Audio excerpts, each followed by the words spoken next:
خالد کا گھوڑا مدینے کی طرف چلا جا رہا تھا۔ اس کے ذہن میں پھر خبیب بن عدی اور زید بن الدثنا آ گئے۔ لوگ ان کی بولیاں بڑھ بڑھ کر دے رہے تھے۔ آخر سودا ہو گیا اور قریش کے دو آدمیوں نے انہیں بہت سے سونے کے عوض خرید لیا۔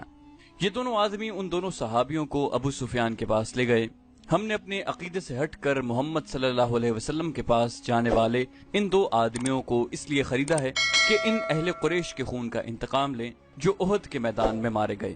انہیں خریدنے والوں نے کہا، ہم انہیں آپ کے حوالے کرتے ہیں، آپ قریش کے سردار اور سالار ہیں۔ ابو سفیان نے کہا، ہاں، مکہ کی زمین مسلمانوں کے خون کی پیاسی ہے، ان دو مسلمانوں کا خون اپنی زمین کو پلا دو۔ لیکن مجھے یاد آ گیا ہے کہ یہ مہینہ جو گزر رہا ہے ہمارے دیوتاؤں عزا اور حبل کا مقدس مہینہ ہے، یہ مہینہ ختم ہو لینے دو۔